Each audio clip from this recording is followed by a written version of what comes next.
Today we're going to be talking about how I would run every single route on the route tree versus press. So the first route we're going to talk about is a hitch route. So a 5-yard hitch where you just put the brakes on, turn around, ball's right there. So if I have a situation where I have a DB who's lined up inside shade press and I have to run a hitch, I'm obviously not going to be able to stack him because this is a 5-yard route. But what I would do is I would give him a quick jab to the inside, attack his outside hip and outside shoulder. 5 yards, you have to sell vertical. You got to run hard. You got to run with long strides. Your hips and your shoulders need to be committed to the fade. And then as soon as you get to the 5-yard mark, you're going to put your hands on his shoulder, hips, swat him by, and then be ready for that ball. But that's how you run a hitch versus inside shade press. Before we get into the rest of this route tree, fellas, if you are a receiver or quarterback and would like to train with myself and my staff of coaches this offseason, we're coming out to 15 different cities across the country for 2-day-long QB and wide receiver camps. So guys, check out that very first link in the description below if you would like to sign up. We're going to be coming out to San Francisco, California. That camp only has 8 remaining spots. Then we're going to be coming out to Orlando, Florida.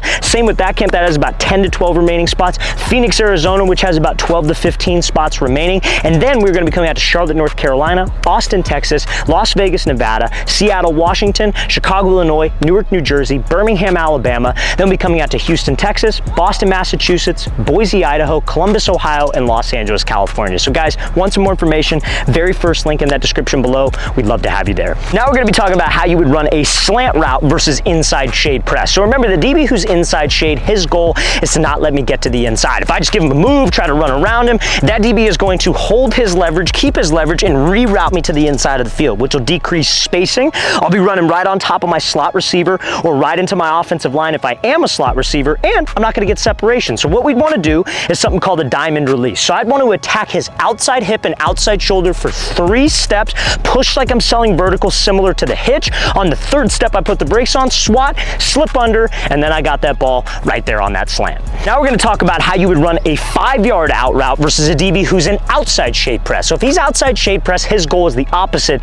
of inside shade press. If I just try to run around him, he's going to maintain the outside. His goal is to force me to the inside and not let me get to the outside. So if I force it, he's going to get his hand into my hip. I might break on the out route, but I'm not going to give my quarterback any space to lead me to the sideline. You have to give the quarterback space on any type of outside breaking route, whether it's at 5 yards, 10 yards, or 15 yards. So what you would do is you would attack his leverage off the ball. I like a little wide step release or a jab step release to try to hold him, get him to move, make him think I'm going to the outside so he stays there. And then I work to 5 yards. Now my goal right here is the same as the hitch, same as the slant. I want him to be here, think, oh crap, open up his hips, think that we are going deep, and then as soon as I get to 5 yards, I put the brakes on, hand on his hip or shoulder, swat, slip under, and then I'm out on that 5-yard break. Next route we're going to be going over is a 10 to 12-yard dig. So let's say my quarterback is over here. A dig is like I'm breaking towards him, obviously, or like an in route, versus inside shade press. So remember guys, inside shade press, if I have an inside breaking route, that doesn't automatically mean I want to take the inside release. Sometimes I can't get the inside release, specifically when he's inside shade press, because his goal is don't let me go inside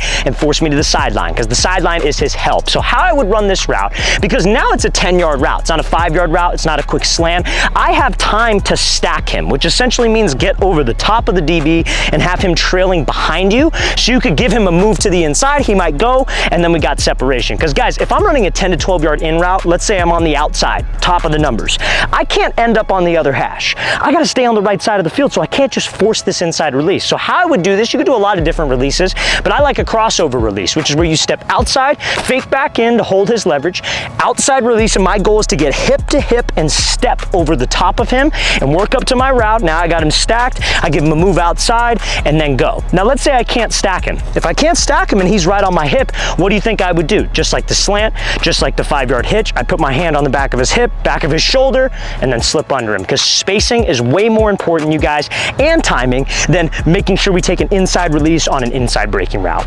Now we're going to talk about how you can run a 10-yard out versus outside shade press. So if I have outside shade press, I would use the same exact press release that I used on the 5-yard out, that wide step release. So I give that quick wide step, and it would be just like the dig, just the opposite way now, you guys. His goal is to not let me go outside, so I can't force an outside release. I take the inside release, and my goal is to stack him. So when I get up to 10, I could give him a move and then go. If I can't stack him, he's right on my hip, I could put the brakes on, swat by, slip under, and go. Because remember, on outside breaking routes, it's an absolute must that we give the quarterback space to lead me. Now fellas, before we get into the rest of the route tree, if you are a receiver or a quarterback and you would like me to make a custom, tailored to you workout plan, plan, check out that second link in the description below. Essentially what the service is, our custom workout plan service, is that you'll be able to send me film, and it doesn't need to be game film, doesn't need to be practice film. It could literally be film of you at a field like this running certain routes. We give you instructions as well of like, hey, we'd like to see this route, we'd like to see that route.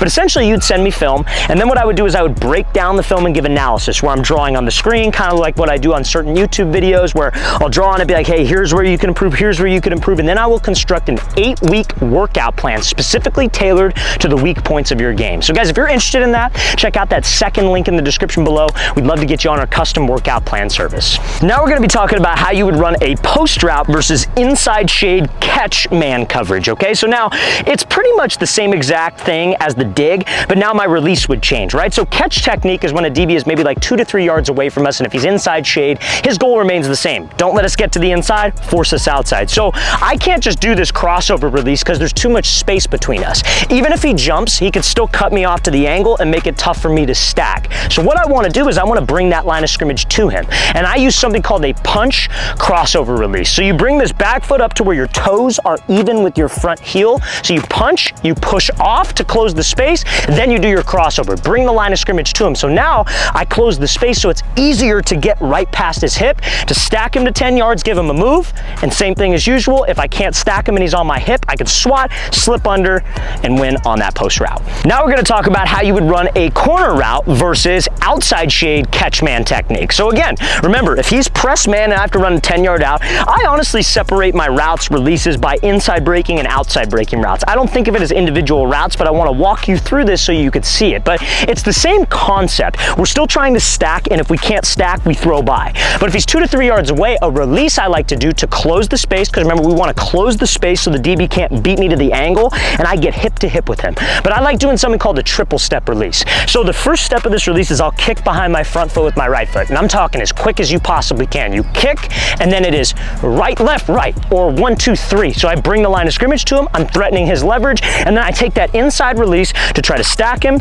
give him a move at the top, or if he's right on my hip, I could swap by and slip underneath him. But essentially, that is the type of release I would use if it was outside shade catch, and I had to run a corner, or even a 10-yard out. Now let's talk about a fade route, you guys. So a fade route traditionally is probably one of the only routes where you'll hear a receiver coach say, you have to release to the outside. I mean, a lot of receiver coaches will give bad advice. Like if it's an outside breaking route, like an out route or a corner, yeah, you gotta get to the outside. Inside breaking route, you have to take an inside release. But on a fade route, that's usually the most popular one where they're like mandatory outside release. So I get that.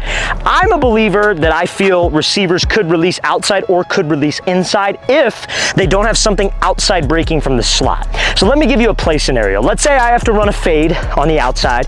Let's say my slot receiver's running a 5-yard out. They call that an Ohio concept for those of you that maybe know what that is. But essentially our goal is to get this DB, the reason why we have to mandatory outside release on that play, or even if the receiver's running a 10-yard out, is because our goal is to get this DB to turn his back so he can't see what the number 2 is doing. And if he can't see it, then the quarterback has an easy read, he just throws it to the out route. Now, let's say it's 4 verts. I think receivers could take the inside release if they had to, but you gotta make sure that you stack the defender, and I'll talk about that. But this release gives us the ability to react outside or inside. And that's one of the big things about press releases, you guys, is it's not always predetermined. Sometimes it's a reaction. Like let's say I had to run that post route that we were just talking about. DB was inside shade 2 to 3 away. What I could do is I could do my punch release, but if that DB shades outside when I do that, freaking I could just take the post. Why not? An inside release would always be easier versus inside shade press. So kind of the same thing on this release.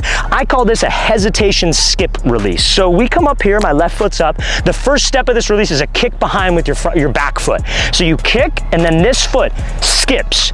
On that skip step, we are making this DB make a decision. DBs are taught sometimes that if you see a receiver slide or skip to the outside, hold your inside leverage because he's trying to go back inside. Okay, good. What I could do is I could go here, kick, and then just take off and go. Little tempo change, and then beat him with speed. Now, maybe I've done that before. Maybe he's seen me do it on film, and the second I kick and skip, he jumps outside. Bam, put the brakes on, inside release, and then I work to stack him. So I'll show you kind of how that looks semi-full speed. But again, we come off the ball here, kick, skip, and then take off. Or if I kick and skip and he jumps with it, brakes on, take the inside release. So that release is one of the best things you can do on a fade route. If your coach does not care, do you release outside or inside?